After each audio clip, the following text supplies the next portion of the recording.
Então, estamos gravando um episódio novo do Santa Contingência.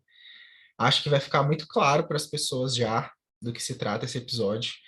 Na verdade, a gente nem pensou no nome, né? Mas eu penso em algo sem roteiro, eu penso em algo sem planejamento, um pouco Esse diferente é do o que nome? O nome é Sem Roteiro? a gente podia colocar, né? Um episódio sem roteiro. Ah, legal. Algo assim para também para chamar a atenção das pessoas, mas para demonstrar o que a gente quer com esse episódio, né? Eu acho É. que a gente não precisa fazer apresentações iniciais completas, mas assim, gente, nós somos o @Santa Contingência Pod no Instagram. Sigam a gente lá no Instagram, curtam os nossos posts, conversam com a gente, porque, enfim, lá é o maior canal de interação que a gente tem com os nossos ouvintes. E uma coisa muito interessante que a gente tá para pedir para vocês há muito tempo, mas a gente não é blogueiro nem nada nesse sentido. Aproveita se vocês estão escutando a gente aqui no Spotify, vai lá na página do nosso podcast, lá na página do Santa Contingência, aperta para seguir o nosso programa e também dá 5 estrelas. Avalie a gente com 5 estrelinhas lá, porque é muito legal, isso vai ajudar muito a gente. E é um reforcinho aí muito legal, muito interessante para a gente ter acesso, entender que vocês gostam do nosso conteúdo, enfim. Avaliem lá a gente, por favor. Essa atualização chegou e a gente não repassou. Não, Bem e nossa aí. cara. Não, é bem, assim. E aí eu lembro que no último episódio que a gente gravou, né? Que na verdade você gravou com as Sim. meninas, né? Com a Raquel e com a Mari. Eu lembrei que eu tinha que ter te passado esse recado para a gente repassar para os nossos ouvintes, mas ficou aí no vácuo. Para vocês entenderem o quanto de nós, o quanto nós somos blogueiros e a gente pede esses feedbacks, né? Eu temo que pode parecer uma conversa como essa agora, mas ao mesmo tempo estou tranquila em saber que, para além das gravações muito bem programadas, a gente também tem reunião de pauta, tem conversa sobre a vida, enfim. Sim, Coisas que valem a pena, até para nos conhecer. sim. E eu acho que esse episódio sem roteiro, digamos assim, sem planejamento, sem temas específicos. Porque se você acompanha a gente há muito tempo, nós sempre trouxemos episódios temáticos. Nós nunca fizemos episódios livres, assim. Numa temporada nova, digamos assim, do ano passado para cá, a gente está sempre com convidado, a gente começou a fazer videocast, então se você também não conhece o nosso videocast, é só ir lá no nosso YouTube, que é Grupo de Estudos em Análise do Comportamento, ou só jogar Santa Contingência no YouTube que você vai ver as nossas carinhas lá. Nós temos alguns episódios em vídeo com alguns convidados, assim. E aí a gente traz. Ficou um pouco mais sem roteiro também, mas também são episódios temáticos. Então a gente trouxe convidados específicos para falar de temas específicos dessas áreas de atuação, etc. e tal. E aí a gente se questionou muito esse ano, né? Para onde o podcast iria, né? O que nós falaríamos, quais convidados receberíamos. Nós fizemos até abrimos caixinhas de perguntas. A gente pegou todas as sugestões de convidados, de temas que vocês colocaram. Mas sendo bem sincero, eu senti a falta, e eu acho que eu quero que o Santa Contingência seja um lugar também, um lugar de conversa, um lugar sem roteiro, um lugar até sem uma denominação assim muito fechada. Eu queria que o Santa Contingência também fosse um lugar assim dessas conversas livres entre dois psicólogos, porque a Milena a gente faz muito isso. A gente fez isso a vida inteira Muito. antes mesmo da gente ser psicólogo. E eu acho que a gente trazendo um pouco Acho que a dessas gente só conversas, mudou o contexto. Antes era no estacionamento da faculdade. é, e eu quero que a Santa Contingência também esteja nesse lugar, assim, que a gente possa falar sobre a prática profissional, psicologia, até um pouco, assim, isso vai assustar a Milena, eu acho, mas até um pouco até de vida pessoal, de algumas questões, assim, de vulnerabilidade do terapeuta, porque eu acho que é um caminho legal, assim. Eu venho debatendo muito e pensando muito na minha prática enquanto psicólogo, enquanto um ser vulnerável. E eu não Uhum. consigo mais dissociar o meu trabalho das minhas identidades, assim. E eu percebo outros podcasts construindo caminhos muito legais, trazendo impressões muito legais, assim, Uhum. do apresentador, que também é psicólogo, do apresentador, que também é jornalista, assim. E eu acho que o Santa Contingência poderia se beneficiar muito desse lugar, assim. Falar de psicologia, mas trazer um pouco de quem nós somos. Claro que a gente ainda vai ter episódio temático, a gente ainda vai trazer convidado. Queremos fazer isso ainda.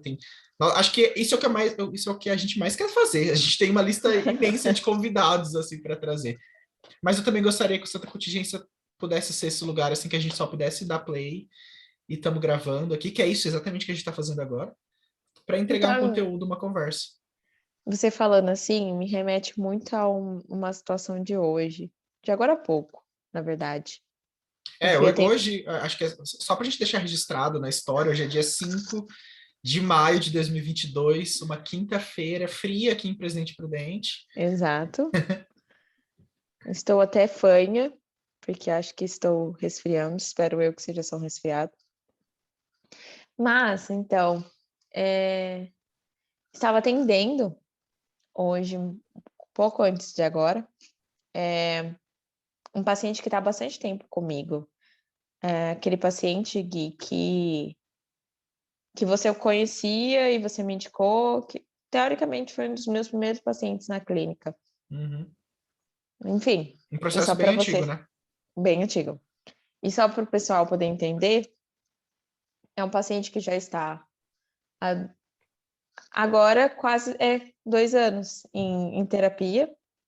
E desde o processo inicial dele, a queixa, a demanda, como é de se esperar, mudou muito, né? Então, ele vem para a terapia com queixa de ansiedade, e a gente vai dar uma vazão maior para isso naquele primeiro momento. Ele tinha acabado de. Estava no finalzinho da graduação de enfermagem, tinha algumas ansiedades, assim, também voltadas para esse contexto profissional que estava para se iniciar, para esse momento de colação de grau, até de festa mesmo, de festividades, que ele sonhava muito dentro de uma pandemia, né? E tiveram alguns processos de chateação nesse final de ciclo, né? Então ele não teve a colação que ele queria, foi tipo uma videochamada super rápida, só nomeando, então agora não te nomeio enfermeiro tal, enfermeira tal, e assim foi indo. E ele ficou bem chateado, porque ele queria todas aquelas, né, toda aquela cerimônia de colação, ele falava muito sobre isso. E a gente foi construindo esse aspecto, né, desde dele me falar um pouquinho como ele lidava com a sexualidade, né, a relação entre passivo e ativo, que ele é um homem gay, mas ele tinha uma dificuldade ali nos relacionamentos sexuais, né, assim, aonde ele se sentia mais confortável, menos, enfim, a gente conversou sobre um monte de coisas. Tinha muitas coisas que eram muito imaturas nesse momento inicial da profissão dele, então ele pensava que ele ia receber o reconhecimento logo de cara pela bagagem acadêmica que ele trazia, e tiveram uma série de coisas. Mas eu queria falar sobre hoje, né? Hoje, após 2 anos, a gente tinha tanta coisa que já foram ganhas, né? Essas crises de ansiedade, que antes ele me relatava assim, tipo, mandava áudio, acabei de sair do chuveiro, eu estava tomando banho para relaxar, então era para ser um momento, né, para baixar qualquer situação de estresse e tudo mais, e é ali onde ele tinha a grande maioria das crises dele. Então, tô com taquicardia, tô tremendo, coloquei uma música para tentar me acalmar, pensamentos acelerados o tempo todo, enfim. Isso não acontece mais na vida dele, eu fico muito feliz de ter cessado. Mas hoje o estupim foi olhar para o reconhecimento profissional, então ele me leu uma carta. Ai, eu não vou lembrar agora, eu teria que pegar minhas anotações e não estão aqui comigo nesse momento. Mas era uma carta, acho que é esse nome, carta de reconhecimento. E era muito bonito, porque ele, a princípio, quando ele adentrou a profissão, ele tinha muito um vislumbre do nome que ele iria construir, né? Então, tipo assim, tinha uma certa ganância por essa posição de prestígio. E hoje, quando ele me leu uma carta de reconhecimento, falava muito de um espaço dele, assim, partilhando com as pessoas. Então, na carta estava escrito que ele estava ensinando outros profissionais da equipe, que ele era crítico, mas também tinha um bom humor, que são coisas que muito definem ele. Eu percebi que tinha um. Não parecia uma carta que alguém copiou e colou. era muito fiel ao que o paciente apresenta. E a gente fez uma retrospectiva de todo o processo terapêutico, e aí eu me peguei emocionada, assim, nesse momento, falando com ele, sobre os processos que foram amadurecendo. Lá no início da terapia, eu tenho um hábito, assim, acho que é muito particular meu, e é bem bestinha, assim, não sei se efetivamente tem algum valor muito grande, mas conforme você vai passando o período de sessões, assim, e você consegue evidenciar algumas coisas para o cliente, eu acho muito legal ter isso lá no início. Eu pedi lá, acho que no segundo mês de terapia dele, que ele fizesse ele dividisse a folha em 3 partes, e ele colocasse o que ele esperava para o futuro dele em 5, em 10 e em 30 anos. E eu lembro que eu até peguei depois o papel para falar com ele, que o de 30 anos era ter um bom relacionamento familiar, que ele tinha um péssimo relacionamento com o pai, e tem ainda um conflito familiar acontecendo, mas a relação dele com o pai era péssima mesmo, de nem se falarem, e ele queria esse relacionamento, ter uma casa, ter um carro, ele já estava objetivando mudar questões profissionais, então ele não queria mais atuar só na enfermagem, ele queria tentar uma medicina. Então ele tinha esse outro objetivo, né? Ser médico, ser reconhecido na profissão e, e ter um bom ambiente social, assim, com amigos e pessoas próximas. E aí eu falei para ele, você consegue imaginar que dessas coisas, algumas delas já estão acontecendo? O relacionamento familiar dele, no meio de um turbilhão de coisas, assim, separação dos pais, conflitos familiares, assim, muito frequentes e muito sérios em algum momento, e ele consegue ser o elo de eixo entre isso, sabe? Sem querer ter essa necessidade de juntar. Ele consegue transitar em ser o filho do pai dele, ser o filho da mãe dele, conseguiu ser o irmão da irmã dele, ser o irmão do irmão, enfim. E ao mesmo tempo falar para mim, Milena, eu não tô afim de ouvir eles me ligarem e reclamarem de coisas que estão acontecendo em outra cidade. Eu falo, nossa, isso é um espaço de muito autoconhecimento seu, de falar, nossa, eu não quero conversar com as pessoas. E eu achei isso tão legal, assim. Chorei, assim, fazendo essa leitura com ele, do quanto ele conquistou algumas coisas, e o que falta é muito pontual, que é uma casa, um carro e uma profissão diferente. Dinheiro. Mas as questões, assim, de ordem social e sentimental, assim, mais imediatas, ele já conquistou. E era um negócio para 30 anos, e aconteceu em 2, sabe? Isso é muito legal, muito legal. Sim, acho que é até interessante, assim, o quanto essas coisas, e não só, mas também foram mediadas pela terapia, né? Sim, sim. E o quanto um local, assim, ainda muito assustador para algumas pessoas, mas é um local de transformação, né? A gente trabalha com isso, a gente vive isso, a gente se coloca em outro lugar de ser analisado também, e sabe o poder Uhum. aí desse espaço da escuta, né? Da clínica, da intervenção. Isso é muito bonito, até de escutar, assim, de escutar as Sim. demandas. Mas é exatamente porque você falou de vulnerabilidade, e eu andei pensando, assim, que lá no início da vida clínica, eu era muito mais resistente em demonstrar sentimentos e me aprofundar, assim, nas sensações que eu tinha em sessão com o cliente. Mesmo trabalhando com FAP, olha que coisa louca. É, nossa, eu era super adepta da FAP. Fiz É até o Guilherme. por isso que é uma questão vivencial e de experiência, né? Ler FAP é Muito uma louco. coisa, vivenciar FAP é outra. Fiz até o Guilherme ler FAP na época. É, Sim. mas era muito difícil, assim, demonstrar, mesmo às vezes reconhecendo o que eu estava sentindo. Nossa, sei lá, o cliente falou um negócio que super me sensibilizou, até para o choro mesmo, alguma coisa. E sabe, você tentar conter aquilo para passar uma imagem de seriedade, enfim, de uma psicóloga mais séria. Eu tinha muito isso a princípio. Hoje em dia eu acho que eu tenho desconstruído. Tem sido É, bacana. não, e eu acho que esse é o caminho, assim, mais saudável pra gente e mais verdadeiro, assim, na clínica, porque eu me percebo fazendo esses movimentos porque eu fui cobrado disso na minha terapia. Vulnerabilidade era uma coisa assustadora e a gente aprende, acho que a maioria das pessoas que podem estar escutando isso também podem se relacionar. A gente aprende que você, ser psicólogo, você tem que ser quase uma porta, assim, sem expressão, sem reação, e sempre as perguntas. O que que você acha sobre isso? Qual que foi a tua opinião? E nunca opiniões ou respostas sobre aquilo também.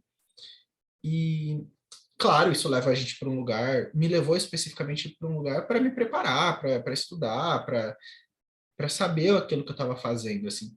Mas me levou para um lugar onde eu reproduzi esses padrões na minha própria vida fora da clínica. Então, a vulnerabilidade era uma coisa muito assustadora. E quando eu me confrontei com isso na minha terapia, que essa era uma demanda que era pessoal, mas que também podia ser profissional, e ver o quanto as pessoas estão falando disso agora, de vulnerabilidade, de autocuidado, autocompaixão, eu vejo que é um lugar que é muito mais saudável para mim, assim, funcionar. Eu percebo muito esse movimento, eu acho que de um ano para cá, assim, eu passei por transformações muito pessoais, assim, no último ano. De muita reflexão, de muita terapia, de muita autoanálise, de muito sentimento, assim. E o mais louco é clientes passavam pelas mesmas coisas que eu passei. Eu tenho uma cliente específica que nós passamos por uma situação muito parecida ao mesmo tempo, uma situação de muito sofrimento, assim. E eu sempre me segurei, talvez seja a expressão correta, para não expor aquilo em terapia, para não falar aquilo, falar, olha, eu entendo o quanto é difícil, eu entendo o sofrimento, eu entendo você falando que fazer essa intervenção é difícil, porque eu estou no mesmo lugar. E pensei, e um dia eu levei isso para minha supervisora, Larissa Zatti, beijo, Larissa, se estiver escutando. Inclusive, temos episódios com Larissa Zatti no nosso YouTube, aqui no Spotify, ou no Deezer, ou enfim, onde quer que você esteja escutando. E a Lari me deu feedback, assim, leva isso para terapia da sua cliente, aponte isso para ela, vamos ver a reação dela. E eu fiz uma autorrevelação, né, que é o que a FAP propõe, e foi um ponto de virada, assim, na nossa terapia. Porque eu me vulnerabilizei, levei aquilo para ela, levei como eu me sentia escutando as demandas, levei como era difícil para mim escutar aquilo que ela estava passando, e que eu entendia todos os passos dela, e dali para frente ela ficou mais vulnerável em terapia também. E a Lari me falou uma coisa que eu nunca esqueço, assim, você se vulnerabilizou e deu modelo e ela está fazendo a mesma coisa agora em terapia. Então, assim, e eu percebo outros movimentos que acontecem na minha vida, assim, eu venho analisando, acho que pelo momento do Brasil que nós estamos, assim, eu venho tendo muita dificuldade com vários clientes em relação ao trabalho. A gente estava falando disso no grupo de cor. A gente tem um grupo de coerção e suas implicações que a gente se reúne quinzenalmente às segundas-feiras. A gente falou disso e eu venho fazendo sessões muito difíceis com clientes que têm relações coercitivas em trabalho.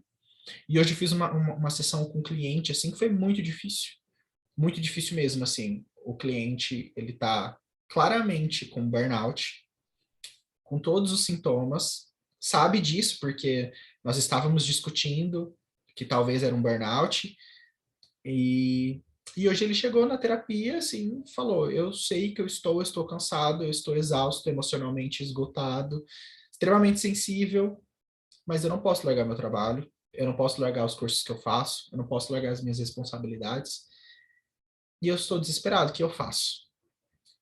E naquele momento hoje, assim, eu fiquei muito emocionado, assim, muito triste, assim, até a gente poderia fazer um episódio sobre isso, assim, até para entender um pouco da limitação da psicoterapia, né?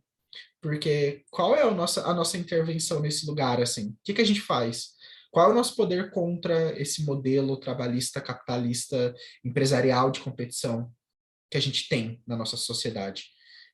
E é o momento assim que a gente olha enquanto terapeuta para os nossos clientes e fala: eu não tenho a resposta, eu não tenho a receita de bolo, mas eu estou junto com você. Eu sinto que você está sentindo, claro, em outra dimensão que você me fala me afeta também, eu quero dizer que a gente vai tentar achar uma resposta junto, a gente vai tentar achar uma intervenção, uma saída.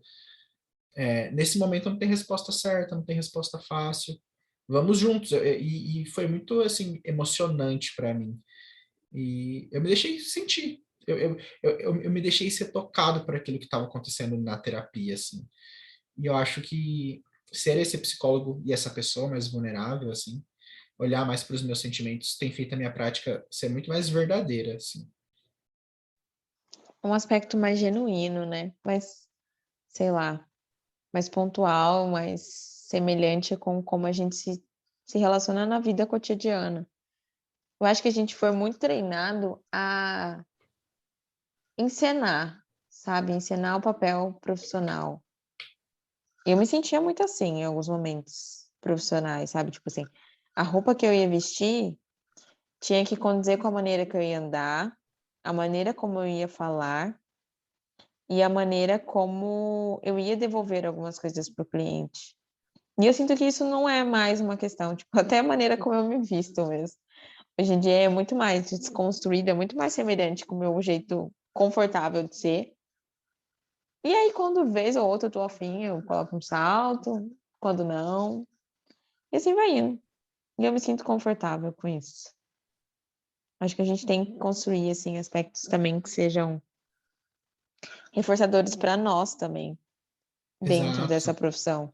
Exato, porque, assim, puxando até um pouco do gancho do burnout, né, assim, nós estamos percebendo vários colegas de profissão passando por esse processo também. Uhum. Não posso dizer, e seria até uma muito assim irresponsável da minha parte dizer que eu estivesse chegando perto disso, assim, mas esse ano tem sido muito desafiador. Muito desafiador, porque eu estou no final da especialização, estou escrevendo a minha monografia, o trabalho, grupo de estudos, várias questões, até o próprio podcast. Por isso que o podcast fica um pouco de lado, assim, nas nossas obrigações, porque tem muita coisa acontecendo. Muito. E no começo desse ano eu já estava assim esgotado. Tive que achar uma configuração. E eu não sou do tipo de pessoa que romantiza o trabalho, que romantiza a agenda cheia, que romantizo. Ai, parei de trabalhar às 10 da noite. Não faço isso, gente. Não faço e não façam isso. Descanso é parte do processo também. Descansem. É, eu acho, eu acho muito nocivo, assim, quando a gente vê o psicólogo falando, hoje eu vou das 8 da manhã às 10 da noite, só pausa para ir no banheiro. Por favor, Uhum. gente, não façam. Não sejam esse tipo de profissional. Mas eu estava entrando num lugar muito, muito de exaustão também, por essa repetição de trabalho, pelas demandas, muito menos pelo meu trabalho enquanto psicólogo clínico, no sentido de atender, porque atender, a gente até via as pessoas falando sobre isso, atender é a parte mais fácil. Atender é uma delícia, você está em contato com o cliente, putz, é um tempo maravilhoso. Bom, tipo, estudar para a sessão, fazer relatório, preencher finanças, porque você é o próprio contador, administrador do negócio, isso é muito complicado, assim. São esses pormenores que cansam mais. Aí você soma uma especialização, que tem aulas, monografia, supervisão, e eu estava entrando num processo, assim, muito cansativo de me questionar até, assim, qual que é o sentido nisso tudo, né? Eu preciso do Uhum. dinheiro, mas até onde eu vou? Então, eu vou aceitar clientes novos porque eu preciso do dinheiro, porque eu gosto daquilo que eu estou fazendo. E aí, tipo, no mês passado eu tive que tirar, não foi o ideal, assim, porque eu queria ter ficado um pouco mais, mas tive que tirar quase uma semana de descanso. Falei para todo mundo, assim, falei, nessa uma semana de descanso eu vou viajar, eu não sou psicólogo, não quero saber de psicologia, não me contatem, não me Uhum. contatem que eu não vou resolver nada. Realidade, resolvi, gente. Alguns clientes entraram em contato, clientes novos entraram em contato, eu respondi mensagem de trabalho, mas só de não estar na rotina, me cobrando assim, porque, enfim, né? Aí olhando para a nossa própria HCR, para a nossa própria história de contingência de reforçamento, a maioria dos psicólogos tem um senso e tem um comportamento e sentimento de responsabilidade muito grande, né? E comportamento de responsabilidade é ok, como diria Hélio Guilherme, tipo, sentimento de responsabilidade que ferra um pouco, porque ele vem instalado de contingência coercitiva. Então, se a gente não faz aquilo, a gente se cobra porque a gente tem medo da punição. E às vezes a punição vem. Então eu quis não ficar dentro dessa minha cobrança, que era quase uma autorregra minha, assim. Então eu descansei e fiquei uma semana, até para voltar descansado e entendendo, assim, quais são os meus limites do meu trabalho, assim. Eu não sou psicólogo que sonho em ser esse tipo de pessoa com agenda cheia, 15 clientes por dia. Não faço, não quero ser, porque eu preciso do meu descanso, senão a minha saúde mental vai pro ralo. Eu preciso ter, eu tenho outras obrigações, assim, do GEAC, então eu tenho GEAC, gente, só para quem não conhece, é o nosso grupo de estudos de análise do comportamento. Você pode seguir a gente em @GEACPP no Instagram. Muita gente pergunta de turmas novas, enfim. Meio do ano, galera, é isso que a Tá gente tem por para vir, tá dizer. por vir. É isso que a gente tem para dizer. Sigam a gente lá no Instagram, que todas as novidades a gente vai postar por lá. Então, eu tenho as obrigações do GEAC, as obrigações do projeto de atendimento social, as leituras para fazer, monografia agora. Então, assim, eu não posso ser esse psicólogo que me disponibiliza 24 horas do dia para atender. Então, eu tive Nem que. deve, né? Acho que a gente Não, e nem. precisa ter a parcela que nós vivemos. Exato, e aí eu acho que a gente tem que dar espaço para trás, assim. Sei que é difícil, talvez, no começo de carreira, porque a gente sabe que, para muitos psicólogos, é o único trabalho, a fonte de renda, e se você não trabalha, você não ganha. Mas eu acho que numa configuração mais saudável, muitos clientes, pouco tempo para viver, para descansar, para fazer outras atividades que sejam reforçadoras, já é um antecedente aí de burnout ou de um estresse muito crônico. Então, se cuidem, gente. Sim, se for uma possibilidade de delinear as coisas como você deseja que ela aconteça a longo prazo, eu acho que é um melhor cenário. Eu tenho uma cliente que ela está se desligando agora, ela trabalha no contexto do marketing de uma agência e ela não gostava nem um pouco do contexto da convivência da agência, da cobrança, da, do acúmulo de funções que ela tinha, enfim. E ela tinha uma visão assim, ela é uma cliente que fala que ela vai ser um dia capa da Forbes, né? E eu super reforço isso nela, com certeza. Ela tem sonhos assim muito grandes e vislumbra muito criticamente o contexto do qual ela está inserida, que é o marketing. E aí ela tem uma ideia de consultoria, enfim, né? Um dia, quem sabe, ela não possa. Ela me prometeu que vai trazer isso por escrito, de uma maneira muito mais pontual. Quando ela for da capa da Forbes, ela vai avisar, ela me deixa abrir isso para todo mundo. Mas por hora, ela está se desligando dessa empresa, que ela tinha uma segurança financeira, e ela está começando esse ideal de futuro dela, do que ela quer construir, né? Onde ela quer chegar. E aí, eu lembro que ela teve um momento assim de desespero, que ela chegava na terapia e falava: Não, Mi, eu preciso encontrar vários clientes, nem que seja para editar foto, fazer post para eles colocarem no Instagram, qualquer coisa. E ela odeia isso. Ela fala que isso é tipo assim, o lixo, teoricamente, do marketing, né? Tipo, é uma área do marketing que ela não gosta de fazer. Mas eu preciso de cliente, preciso de dinheiro. E aí depois não, ela recobrou a consciência, ela não. Eu preciso focar em planejar, em elaborar o que eu quero. E o que eu quero não é isso. O ideal, assim, do que ela quer fazer é dar oportunidades para que, por exemplo, nós aqui, enquanto criadores de conteúdo, vocês não estão vendo, mas eu estou fazendo aspas com os dedos. Criadores de conteúdo, a gente Desculpem, tenha. criadores de conteúdo que levam o trabalho a sério, assim. Nós somos dois psicólogos que têm uma plataforma e gostam de falar, assim. Exato. Mas ela queria dar oportunidade para que cada um possa construir seu espaço de publicidade, entende? Ela queria dar as ferramentas que ela conhece através de uma consultoria para que nós, profissionais que queremos nos divulgar, pudéssemos fazer isso. E eu acho essa ideia brilhante, assim. Gente, eu falei, nossa, por que ninguém faz isso, né? Por que ninguém ensina o outro a fazer e fica fazendo pelo outro? E ela falou, isso economiza tempo, isso facilita o processo, todo mundo conhece, enfim. Mas ela tem essa grande ideia. Que já acontece em alguns locais, mas ela quer criar a empresa dela que faz isso. E aí ela começou falando isso para as pessoas em volta dela, sabe? E agora ela já tem umas pessoinhas com quem isso está funcionando. E eu tô achando isso, tipo assim, maravilhoso. E ela não vai lucrar muita coisa agora, mas pelo menos ela tá construindo um processo que ela vai, vai, vai ser bom para ela, sabe? Não vai reproduzir a mesma situação da agência do qual ela saiu. E, assim, nesse momento,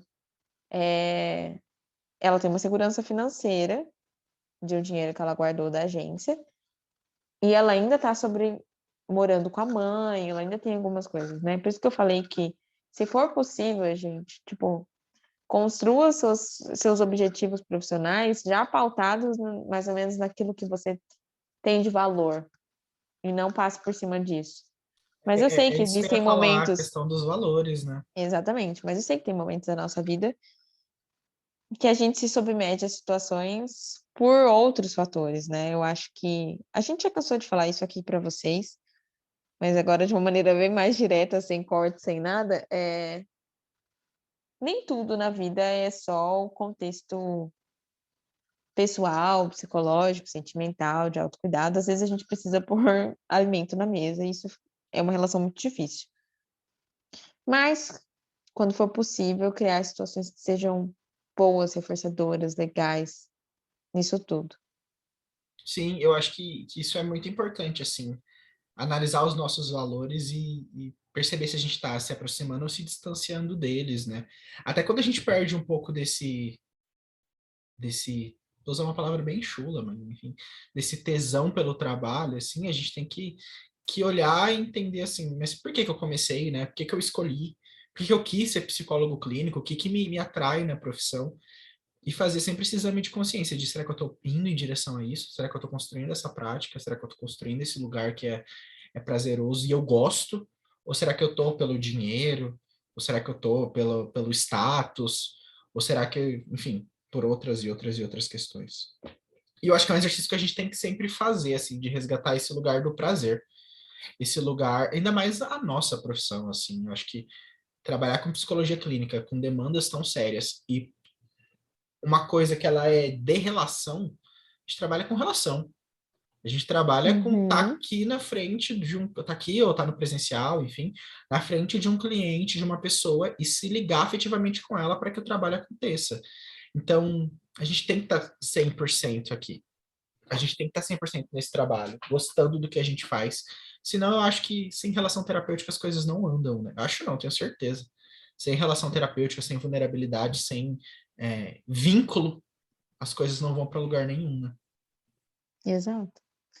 E é bem nesse contexto que a gente tem que se encontrar também, Sim, por né? isso que a gente tem que olhar um pouco para essa identidade do psicólogo que descansa, psicólogo que sabe fazer outras coisas, do psicólogo que não fala só de psicologia, do psicólogo que assiste, lê, dorme, do psicólogo que é outra pessoa além do CRP, né?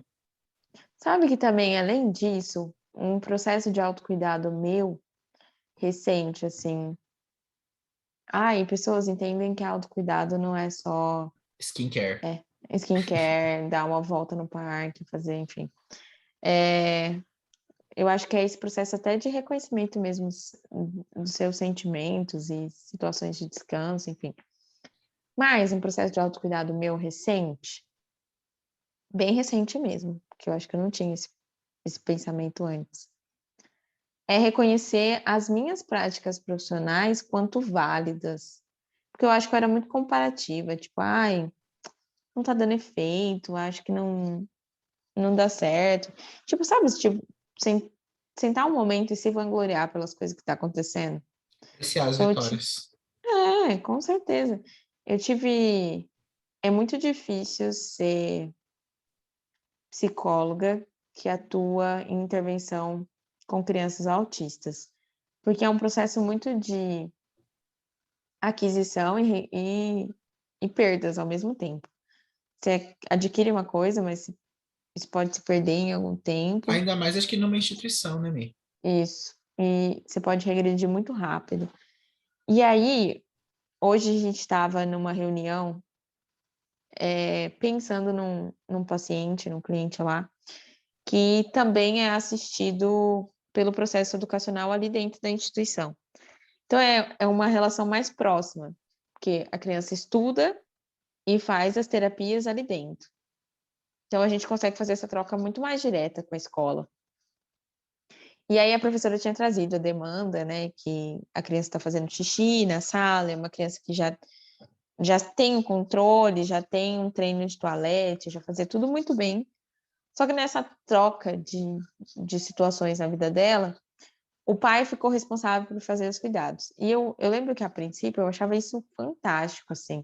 Tipo, nossa, que legal, o pai abriu mão do emprego para deixar que a mãe trabalhasse e foi cuidar dos filhos. Eu falei, gente, quanto que isso acontece usualmente na vida das pessoas? Quase nunca. Uhum. E a princípio era algo assim muito bonito do processo familiar que essa família estava construindo. Só que tiveram alguns contextos aí que aconteceram que foram muito complicados. Esse pai, ele, ele é muito machista. E essa criança, ela havia aprendido a fazer xixi, é um menininho. Ele havia aprendido a fazer xixi sentado. E o pai, nesse processo de estar educando os filhos, passando mais tempo com os filhos, ele, né, se autoafirmou que, não, meu filho é homem, ele precisa fazer xixi em pé. Então, se ele aprendeu a fazer xixi sentado, agora ele vai aprender a fazer xixi em pé. E não falou com a terapeuta, né, psicóloga do filhinho dele aqui, que vos fala nesse momento. Não conversou com nenhum outro terapeuta, com a fono, com a físio, enfim, com a psicopedagoga, com a escola, com ninguém. Só começou. E aí ele baralhou a cabeça dessa criança. E isso, o pior de tudo é que, tipo, quando isso veio à tona, esse comportamento já tinha adquirido outra função, que era fugir das demandas. Então a criança estava embaralhada nessa situação, vou fazer xixi sentado, vou fazer xixi em pé. E houve algum momento que eu não vou saber precisar aonde, se foi em primeiro momento com o pai, ou se foi em primeiro momento na escola, enfim, que houve um escape e com desse escape ele teve a retirada da atividade que ele estava fazendo. Aí pronto, né? A gente é muito esperto. E o comportamento basta ser reforçado que ele já se estabelece. E aí começou essa história de ele fazer xixi e forçar o xixi a todo momento que ele queria fugir de uma demanda.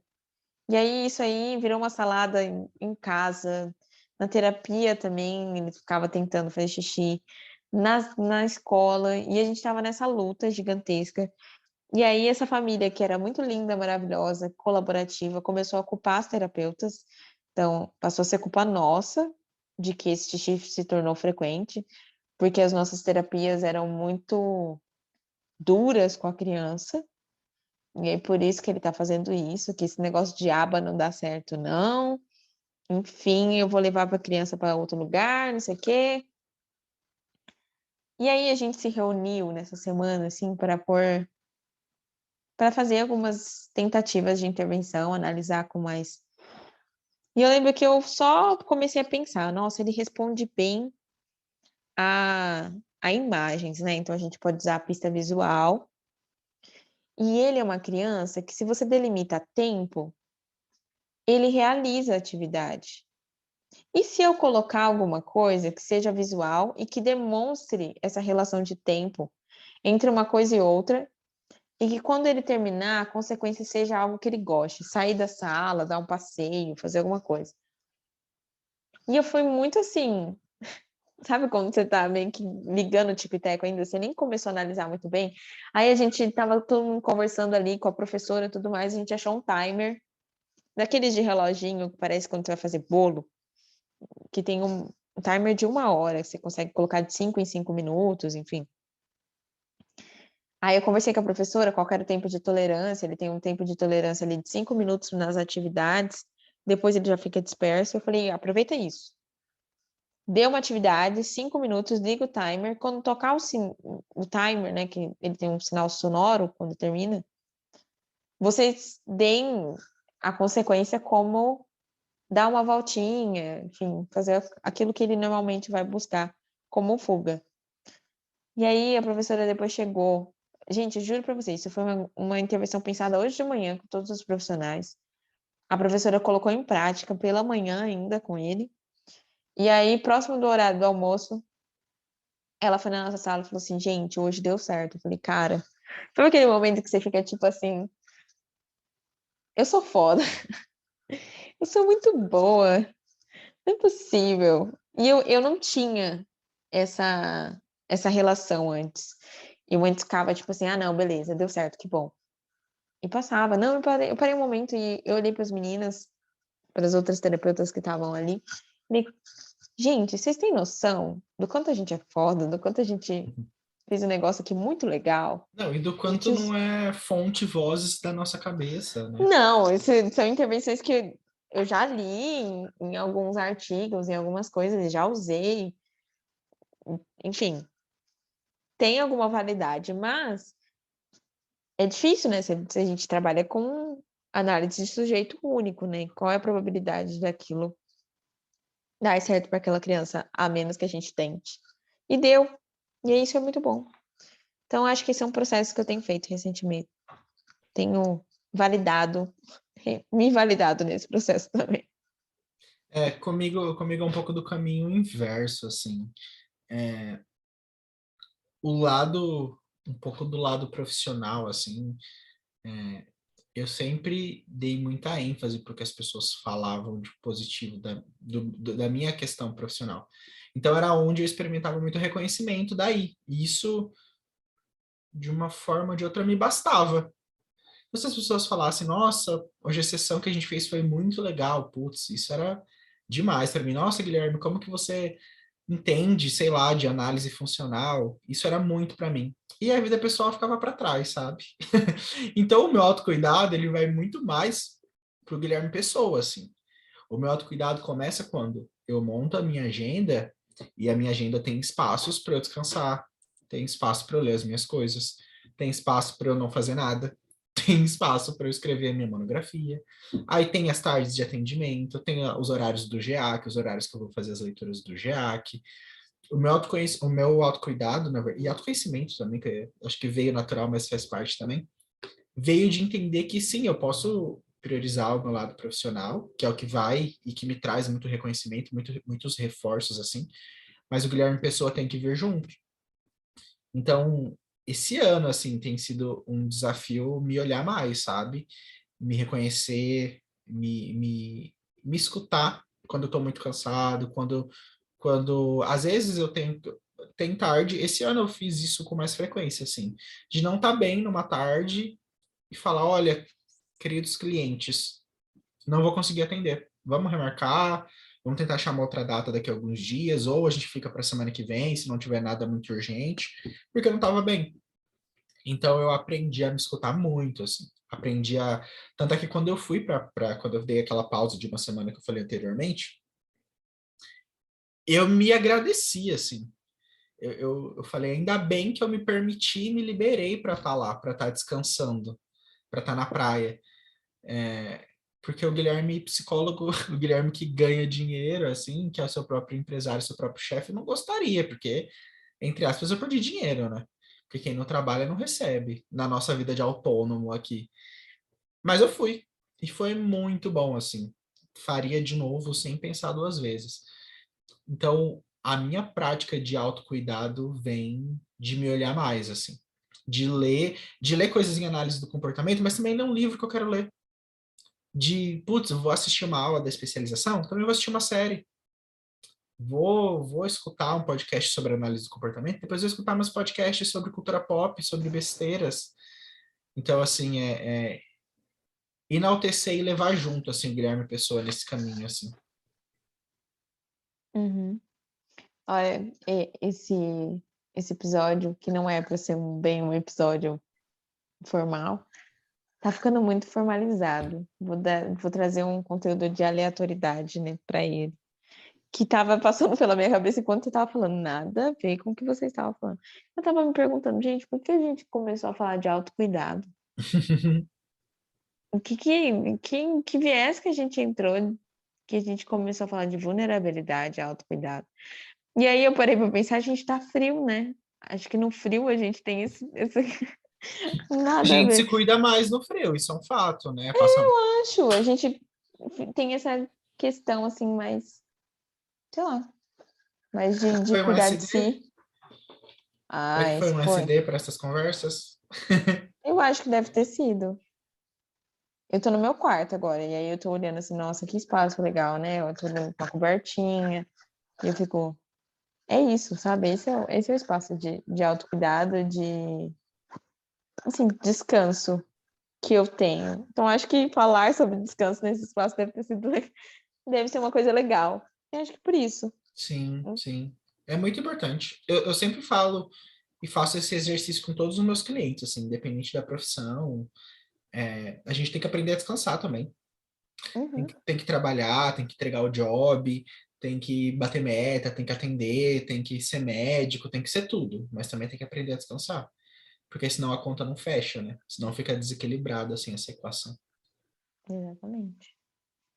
Mas pensando um pouco nesse lado aí de pessoas, que nós somos pessoas antes de ser psicólogos, vou trazer um papo que a gente sempre teve, assim, a vida inteira, que eu acho que parte um pouco de ser o nosso autocuidado, Uhum. mas acho que serve até um pouco de indicação para as pessoas e um pouco do que a gente faz, assim. Você tem visto, Ah, assistido alguma coisa, viu? Assistiu alguma coisa recentemente legal, assim? Entrou em eu contato tenho, com conteúdos interessantes ou não? eu tenho assistido coisas muito aleatórias recentemente. Gente, muito. Olha, a minha maior aleatoriedade agora é Irmão do Jorel. Gente, eu não sei porque eu amo Mas aquele agora, desenho. é porque, Agora. é Não, porque, ele é antigo. E é, assim, eu via muito meus irmãos assistindo, porque eles gostam muito. E aí eu comecei a consumir conteúdos do Instagram. Nada a ver uma coisa com a outra. E aí eu fiquei com esse negócio. E aí eu fiquei agora viciada em Irmãos do Jorel. Irmãos do Jorel é a minha mais nova, assim. onde tá? Em qual streaming? Ah, eu assisto ele Prime, Pelo Prime Video. pelo Prime Video. Se não é isso, é Globoplay, mas. Ai, desculpem, É porque fica ouvintes, na televisão, gente. Eu não lembro, mas acho que é a Prime. vamos lá, que eu já confiro. Irmão Isso, do procura Jorel. aí. Irmão do Jorel, pelo que eu abri aqui, parece que tá na HBO Max. Então eu também confundi, tá vendo? Tá na HBO. Nenhum Foi do- em alguma nenhuma, delas. nenhuma das duas opções. No Google, pelo menos aqui no Google, tá na HBO Max. Na minha Tá. televisão, eles ficam como ícones em cima. Eu clico. Eu não preciso entrar dentro do streaming. A televisão me encaminha, entendeu? Olha a facilidade. Então fica ali, disponível. Entendi. Mas foi isso. Mas assim, de mais recente que eu consumi, tirando Irmão de Jorel, que é mais frequente, é aquele filme, é uma animação infantil, Red. Nossa, é muito bom. Sério, pessoas, Eu vi muita gente assistam. produzindo Assistam. conteúdo sobre. Não assisti, porque aí vem um defeito da minha personalidade. Eu não sou muito da pessoa dos filmes de animação, da Mas é. Disney, da Pixar. Não tenho esse hábito no meu repertório. Ah, eu gosto, né? Trabalho com crianças, tem É essa necessidade, imprescindível. mas eu gosto também, acho muito legal. E não é só com crianças, eu tenho até um cliente que o processo de regulação dele, quando ele está sobre pensamentos suicidas, olha, veja a profundidade, é assistir animações, desde curtas até filmes mesmo, de animação da Disney e outros, mas o foco dele são animações, desenhos, essas coisas, sabe? Sim, sim. Não, e E é faz todo sentido. São muito ferramentas regulatório, muito valiosas. muito regulatório para ele. Enfim, é isso. Essas são as minhas aleatoriedades do momento, mas quais são as suas? Então, eu tô bem assim feliz que eu voltei a ler, né? Tô lendo coisas além de psicologia, que é um hábito. Na verdade, eu voltei a ler, gente, eu voltei a ler tipo esse ano, porque desde que eu saí da faculdade, foi um hábito que eu voltei a ter com frequência, assim. Então, eu tenho a minha meta anual de livros para ler, eu tenho todo Não esse preciso rolê. estudar, logo lerei um livro. Ah, mas eu Não é preciso. essa a relação, coitado. Não é essa a relação, porque eu preciso estudar. Eu Mas preciso. não tem obrigatoriedade de estudar o conteúdo que eu não quero. Mas aí, eu voltei a ler, e isso é uma coisa que eu amo, assim. Amo ler. E eu li coisas muito boas, assim, esse ano já. Eu tô lendo, na verdade, dois livros que esses um não é tão bom, mas eu tô lendo, que faz parte de leituras que gosto. Eu tô lendo o livro do Killer Clown, que fala a história do John Wayne Gacy, que é um serial killer americano, enfim, que ficou muito famoso, que matou mais de Hum. 30 meninos e rapazes nos Estados Unidos. Inclusive, isso é uma série na Netflix sobre isso, uma série bem atual, não assisti ainda, porque eu tô lendo o livro. E é um assunto, fica aí um outro fato sobre mim. Eu adoro leitura de serial killer, coisas de criminalidade. Ah, eu assisti uma série da Netflix documental do Billy Milligan. Não conheço. É um caso de É crime? um caso, na verdade, é de crime, mas acho que o contexto principal são Múltiplas. ele tem múltiplas Ah, personalidades. sim, conheço. Mas eu não vi também, não. Acho que ele tem É 42 personalidades, múltiplas personalidades. 24, É, é isso. 24. E é bem legal. Não, esse eu não vi. Esse eu não vi. E voltei a ler, voltei a minha maratona, a minha maratona, que não é uma maratona, mas comecei, depois de anos, o segundo livro das Crônicas de Gelo e Fogo, né, do Game of Thrones. Eu te falei Olha, isso, Mi. isso muito me toca. Você falou que você tinha começado o Falei, segundo? eu falei isso no nosso encontro do Jaque de segunda. Ou você não tava, não sei. Ah, eu acho que eu não tava. Mas eu comecei a ler, é, já li uns 3 capítulos. E sabe o que é o mais louco? Eu tenho. É um exercício que a gente sempre tem que fazer, né? Assim, porque o livro tem 700 mil páginas, meu Deus, um livro grande, uma leitura que é meio medieval. Cara, é uma delícia ler. É um livro que é muito bem escrito. Eu peguei para ler assim, eu li tipo 1 hora dele, passou voando. Agora, com todo respeito a Dark Side Books, que se quiser mandar mimos aí, me patrocinar, sou muito fã de vocês. Mas o livro do John Wayne Gacy é mal escrito. Porque tem coisas ali que é difícil, assim. Você passa 1 hora lendo e parece que a história não vai para lugar nenhum, assim. Eu acho que aí já é nada a ver, assim, gente. É uma crítica literária que eu tô quase fazendo agora. Mas o começo da história não é tão interessante, assim. Eu não gosto do direcionamento que eles escolheram para contar o começo da história. Hum, E enquanto do Game of Thrones, assim, o segundo livro, que é A Fúria dos Reis, Fúria dos Reis. A Fúria dos Reis é muito bom. Então eu já comecei a ler mega empolgado, assim. Então isso tem sido muito bom, assim, eu gosto muito desse meu hábito de leitura, de ler outras coisas além da psicologia, apesar que a gente está o tempo todo tentando analisar funcionalmente comportamentos e o conceito de análise funcional, de seleção pelas consequências está impregnado no nosso cérebro, né, no nosso repertório.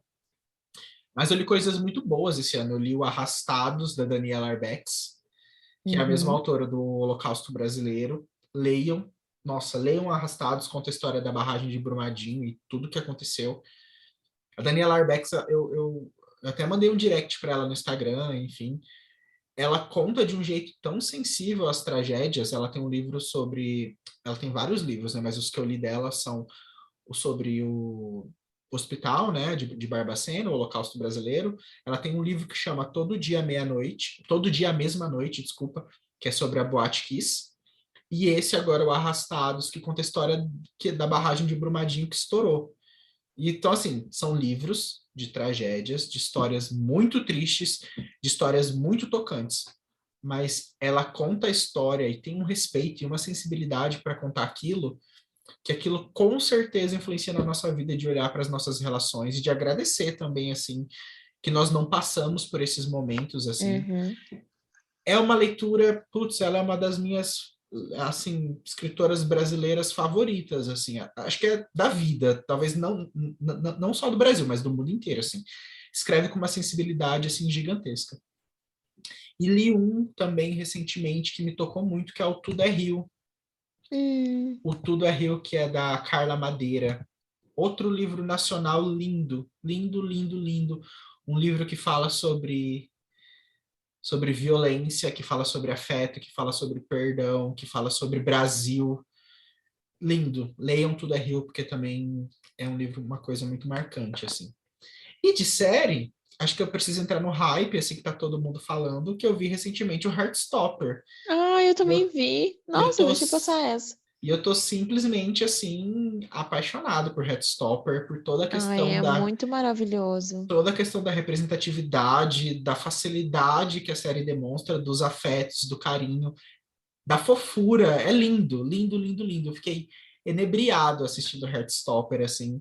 Eu até coloquei no meu Instagram também, assim, para indicar para as pessoas. É um respiro no meio de tanta coisa ruim que a gente já viu e que a gente vive. Você liga ali e assiste meia hora de uma história muito feliz e muito, muito. Dá um quentinho no coração que é muito bom, assim. Então, assistam Uhum. Heartstopper, gente. Essa tá na Netflix, original Netflix.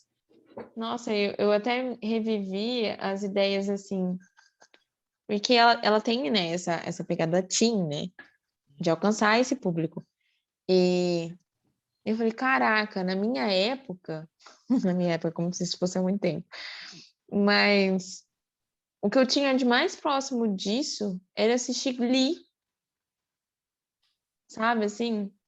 E não tinha essa sensibilidade. O Glee tinha outros contextos acontecendo. Tinha muitas coisas acontecendo, mas, nossa, a série é muito linda, muito, muito fofa, muito, sei lá, é uma série teen legal, muito bom. Muito, muito, com muita representatividade, com histórias que são relevantes, com histórias que falam sobre crescimento LGBT. Uhum. Muito, muito, muito bonito, muito lindo. Assistam Heartstopper. E eu acho que é o tipo de coisa, e tanto as leituras, tanto essas séries que a gente está indicando aqui, os filmes de animação, podem não ser especificamente do contexto da psicologia, mas tudo pode virar material para terapia, tudo pode Ah, transformar a sim, e nossa até forma para o de lidar. contexto pessoal também, assim. A gente também tem que consumir coisas que nos fazem bem, que sejam reforçadoras, não necessariamente porque a gente está produzindo alguma coisa. Sim, sim. Eu lembro muito. Hélio Guilhard, né? Hélio Guilhard vem muito na minha cabeça enquanto, enquanto aluno do ITCR, né? E ele fala uma coisa que eu concordo muito: o terapeuta não pode ficar só preso em psicologia. Uhum. Você tem que ler outras coisas, tem que saber do que seu cliente gosta, tem que ir atrás de outras referências. Porque, na verdade, gente, a gente não vai falar com o nosso cliente, então, porque a latência da consequência, porque o reforço imediato, a gente vai falar de vida, sabe? E eu já indiquei Heartstopper para vários clientes. Eu adoro. E aí, entrando nesse contexto, voltando lá no começo que a gente falou de vulnerabilidade, enfim, eu tô sendo muito mais esse psicólogo que fala sobre outros temas, sabe? Que fala sobre séries, que fala sobre livros, que dá dicas de coisa para os clientes lerem, assim. Muito porque eu acho que eu sou visto nesse lugar, assim, do psicólogo que lê, do psicólogo que fala sobre literatura, Uhum. do psicólogo que assiste série, mas também porque eu acho que são ferramentas muito legais para a gente usar e se utilizar dentro do processo terapêutico. Inclusive, ontem, né, a gente está gravando de novo, isso no dia 5. Ontem foi Dia Internacional de Star Wars, né? Star Wars Day. Ah, E verdade. aí teve um Reels, eu não lembro quem compartilhou no meu Instagram, mas era assim. Eu, na minha primeira sessão de terapia, e aí era o psicólogo falando assim: ah, então você gosta de Star Wars também? Que legal, né? Interessante. Eu, depois de 5 anos de psicoterapia, e o psicólogo, não, mas Rogue One é um ótimo filme, sim, porque se você não gostou, você não entendeu, porque eu amo tal coisa. E eu acho que eu já sou esse psicólogo também, assim, de conversar, de falar, de botar a minha opinião. Isso é muito legal, isso liga a gente afetivamente com os nossos clientes, assim, Eu também. sem precedentes. Na vibe que estamos agora, né, com o filme dentro do contexto de Harry Potter em cinema, meu lado Potterhead ele gritou, assim, enquanto os clientes estavam falando de ir ao cinema, das expectativas. Eu falei, não, a gente já fala muito sobre isso, vamos conversar sobre o que você está achando do filme também. E aí, né? O terapeuta não vai assistir o filme e leva spoiler do Ah, é. cliente na sessão de terapia. Tipo isso. Enfim, altos e baixos aí do nosso trabalho. Mas, gente, eu acho que temos um episódio aí, viu? Ah, eu também acho. Acho que temos um episódio sem roteiro, mas de muita vulnerabilidade, né? Eu acho que até a gente pode, eu posso usar daquilo que a gente sempre corta. Todo episódio a gente corta isso. Parimos, né? Parimos. Parimos um episódio E parimos sem custos, sem muitos é, custos, assim. sem muitos custos. Eu acho que esse tipo de conversa que são coisas que nós temos muito e que nós conversamos e que nós analisamos juntos, assim, acho que trazer para Santa Contingência permite que o nosso podcast fique até mais frequente, porque Uhum. o Santa Contingência nasceu de um lugar, gente, para falar de psicologia, de análise do comportamento, e a gente queria temas específicos, e a gente se preparava muito para isso, a gente montava roteiro, e a gente vinha falar sobre temas sérios, a gente não quer perder isso também. Mas acho que ter um podcast um pouco mais solto, um pouco mais das pessoas, de quem nós somos, e não só dos temas, acho que vai fazer muito bem, assim, pro podcast, pro funcionamento e pra gente também. E eu acho engraçado que a gente falou assim: ah, vão ser episódios curtos, eu acho que, sei lá, 20 minutos, meia hora. A gente deve estar aqui há quase uma hora conversando. Eu acho que ficou grandinho, mas, enfim, né? Mas Eu é acho que, muito legal. sim, eu acho, gente, a mensagem um pouco que a gente quer passar nós também somos pessoas, sabe? Acho que nem tudo precisa de uma grande preparação e nem tudo precisa de grandes momentos, assim. A gente quer construir o Santa Contingência, continuar fazendo o que a gente sempre quis fazer, que é conversar de análise do comportamento. E se vocês continuarem escutando, continuarem, enfim, conversando com a gente, o podcast tem tudo para continuar nessa pegada. Mas entrem lá no nosso Instagram, Santa Contingência Pod, mandem os temas que vocês querem que a gente fale, mandem os convidados, mandem, enfim, dicas. Se Uhum. vocês gostaram um pouco desse formato, a gente quer muito também, eu acho que quando começar isso mais frequentemente assim, a gente quer trazer também temas quentes, né, de análise do comportamento, de psicologia, Sim. falar sobre a comunidade com temas mais recentes, né, quase como se fossem notícias, assim, porque eu acho que faz sentido, Tan, lançamento tan, de tan, tan, livro, tan, tan, tan, evento, tan. dar dicas, assim, de várias coisas que podem estar acontecendo de cursos, porque eu acho que o podcast pode ter esse lugar também um pouquinho de informação. Exato. Então Ai, fomos, gostei né? tanto. Pessoal, obrigado assim por escutar. Espero que vocês tenham gostado da experiência. E logo mais a gente está de volta, tá? Nos sigam aí nas redes sociais. Nós somos de novo Santa Contingência Pod e @GeacPP. Muito obrigado. Que você, enfim, nosso ouvinte, tenha um ótimo dia, uma ótima noite e continue escutando a gente. Muito, muito, muito, muito obrigado. E é isso, pessoal. Até mais. Até.